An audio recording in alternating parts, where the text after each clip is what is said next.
What is good, guys and girls and people of unspecified gender? My name is Blaze Shadowthorn and I'm coming at you with another Pokemon Sun and Moon Wi-Fi battle. This one's gonna be against Esquilo. I do believe he has a YouTube channel. I think he's actually in the GBA, the GBA. So, he was looking for a battle on Twitter, and I was like, "Yo, let's just go." So we're using a fun team that I built. Has a Mega Pinsir on it, has a Greninja, which I haven't used in forever. It has the Passerima, I think that's what like the lemur looking Mon, which looked pretty cool. I was looking at its stats and I was like, yo, this thing looks kind of lit. And then we have a Tapu Koko and Tapu Lele. Looking over at his team, he has that Tapu Bolo Pokemon, which I know it's pretty strong, but I just didn't know how strong it was gonna be. He's got that Koala Bear looking Pokemon, which is always cool. The Toxapeck, which is always annoying, and then Necromalza, which is always a threat. Like, Necromalza is always going to be a threat, so that's that. Getting right into the battle, he's going to lead off with his Necromalza, as I'm going to be leading off with my Blue Kermit, which is the Greninja. Blue Kermit making his grand return. That's what I named my Froakie way back in the days of X and Y, Blue Kermit, because it's a Kermit, and it looks, if Kermit was blue, it would be a Greninja, but whatever. Go for a Dark Pulse as he gets up his rocks. As soon as I clicked Dark Pulse, I was thinking to myself, God, he's gonna T-Wave me. That was such a bad play, but he didn't T-Wave me. I don't know if he packs T-Wave or not, but Dark Pulse for some good damage, and now I have no reason not to click Dark Pulse again, because I really don't feel like he has, like, solid resist to a Dark Pulse. So he brings in his Koala Bear looking thing, and I'ma just Dark Pulse that again, and doesn't do as much damage as I would have liked to.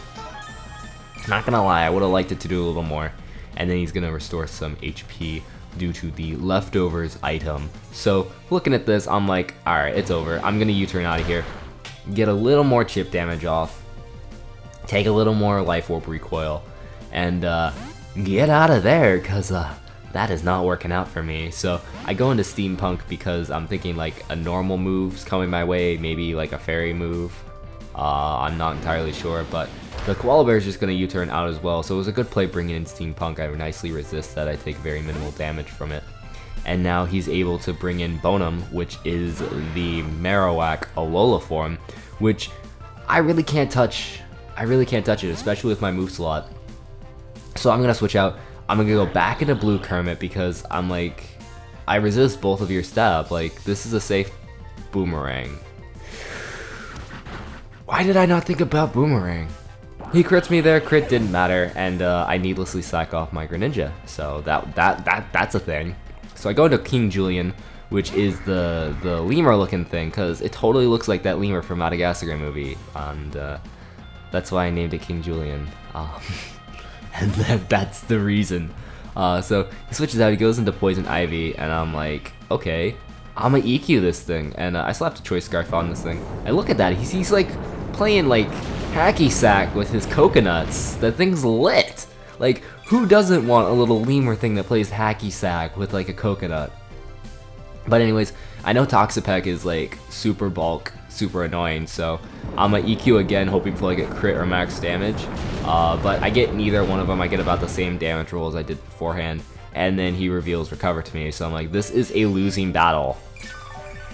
That is like a solid 4-hit KO with EQ and the Black Sludge recovery. So I can't win this. So I'm gonna switch out, and I'm gonna go into something that I feel like can beat this thing, and my thing that I feel like is gonna beat it is Steampunk. So I'm bring in Steampunk as he sets up a layer of Toxic Spikes, which is annoying, but I feel like one layer of Toxic Spikes, and I don't think, and he did get up Stealth Rocks as well, so one layer of Toxic Spikes, one layer of Stealth Rocks, I can deal with this. It won't be ideal, but I feel like I can deal with this. So right here, I'm going to reveal that I pack Volt Switch, which I was hoping would kill since I'm Choice Specs, and I was hoping he wouldn't see it coming either. And he didn't see it coming because he stayed in here, but unfortunately for me, it lives. So that was a thing. So I go into Billy Batson because I feel like Billy Batson is the best thing to bring in at this point in time. get that electric surge going on so my electric attacks get a little boost, and then eat the scald that's coming my way, which I do with relative ease. And then now Poison Ivy is at a low range of HP, which is fantastic. That's what I wanted to happen. Yeah, but Billy Batson is at around 50%, which is not of the good. So he's gonna switch out. He's gonna bring in Bonum, which immediately tells me that that is going to be the Lightning Rod, as he takes my Wild Charge with no HP damage because he's immune to it. So I'm thinking to myself, okay, because I don't personally run that. I put a Rockhead on mine because of Flare Blitz and Thick Club and damage, but Lightning Rod I've seen pick up in popularity, so I Brave Bird this right here just because at the range of HP that I'm at, I really didn't feel like I could do much of anything, and I just want to get as much damage off on this Marowak as possible, because once this Marowak goes, then I can just like, I think I can Volt Switch on everything with my Steampunk, so that was my plan right there. I go into Pinchers now. I take the Stealth Rock damage, and I'm like, I take the poison as well, and it's like, this is it, Pinchers.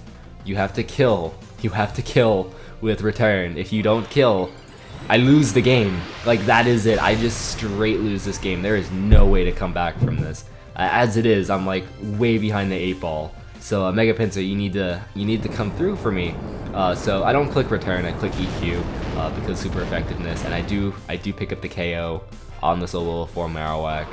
So threat is down, and it takes some poison damage, but I'm like, it's okay, it's fine. So he's gonna go into the Necromalza, especially at the range of HP that the Necromalza is at. I have no qualms about clicking Return, because I know it should pick up the KO, even if he's max HP, max defense bold. I'm a Mega Pinsir. I'm a Mega Pinsir, like, that's all I have to say to that. So he sacks off Necromalza, which is great, and I take a bit more poison damage, but that's okay. I'm only taking about 12% every turn. So he goes into Poison Ivy, and I'm thinking he's gonna go for like that Baneful Protect, or like Poison Baneful thing. So I click SD on the switch. He ends up switching into the Koala Bear, which is not going for the Poison Protect, which is what I'm calling it. It's like Baneful something. Baneful something. So I SD'd predicting that, but he ended up switching instead, which works out just as well. So now I'm sitting at +2. Now I'm a +2 Mega Pinsir, and it's looking around for me. Like, Mega Pinsir can come in just late game, and that's what it's doing. It's just going in late game and just destroying people's souls, because that's the third Pokemon that Mega Pinsir has destroyed alone this game. That's half this man's team, and I was like way behind the 8-ball when this turn started, so it's going pretty nicely. He's gonna go back into that Poison Ivy thing, and I'm thinking to myself, okay, then I can just click EQ, because even if he does go for that Baneful Protect, I should be fine. But he goes into the Eiffel Tower, which is the Alola form of Exeggutor on the EQ, which, because it's going to be a resistant hit, he is going to be able to take that relatively nicely, considering I am at +2, and I am going to be taking more poison damage. So I'm at 20 HP, so I'm thinking to myself, this is the last turn. Mega Pinsir, you killed 4 of his Mons. You killed 4 of his Mons. Okay, Mega Pinsir, like, that qualifies as a sweep in my book. You've done your job. Like, you've almost sealed the deal for me. But Mega Pinsir is like, no, I'm not done. I'm gonna live on 3 HP, and I'm gonna kill one more Pokemon. Because brings back in the Poison Ivy. I click EQ. Apparently he doesn't have that Baneful Bunker. I think it's Baneful Bunker is what the move's called. Apparently he doesn't have it or whatnot, but I end up scoring a critical hit with my EQ. I don't know if it matters because I was at +2, but I do know that that thing is like super bulk. So I'm gonna be honest, I don't know if that crit mattered. But Mega Pinsir just comes in and destroys 5 of his Pokemon, so that's all I know, that's all I care about. Mega Pinsir is such a huge threat in this meta. In this meta, like, all the Megas are good. Like, there's no such thing as a bad Mega in this meta. But in comes Tapu Bolu, and you don't sleep on Tapu Bolu. Like, just how I was able to mow through his team with my Mega Pinsir, he's about to mow through mine with Tapu Bolu. So I'm gonna switch out because I was thinking to myself, I want to finish the game off with Steampunk because I didn't feel like Steampunk got like that much screen time, And I see he went for Horn Leech, and I'm like, okay, I'm gonna eat this up, and then I'll just be, what the? Wow. That wasn't even a crit. That was a clean 2-hit KO from a like, that's a resisted hit. Like, remember back in the day when resisted hits didn't do like 50%? Like, a resisted hit was like 15 to 20%? Nah. That's too strong. That is too strong. So I'm gonna go into Black Orchid. I actually misgen this set. This was supposed to be an Assault Vest set, that I changed it to a Choice Scarf set, and I forgot to take the HP out of this. So I am Choice Scarfed with max HP, which is a very, very awkward set. So I click Psychic, and this thing is just gonna eat the Psychic like it's nothing. And then he's gonna Horn Leech, and that's Horn Leech is just gonna almost kill me. Like, you can't do this to me. You cannot do this to me. Like, that did too much damage. If I wasn't max HP, I would have been dead. Like, I would have been dead. But that's just too crazy for me. So, I do have King Julian in my back pocket, though, and King Julian was supposed to be my main Scarfer. I didn't even realize that Black Orchid was Scarfed until it was too late. I am able to go for an Iron Head. I am able to finish the game off. It will be a very narrow 1-0 in my favor. But still, Tapu Bolu just...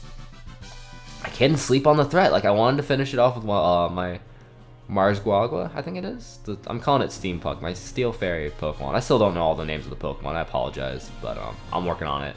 I wanted to finish the game off with that, but I couldn't, so that's the game. Hopefully you guys did enjoy. Check out my opponent's channel. Link will be down in the description below. I do highly recommend checking out his channel and his content.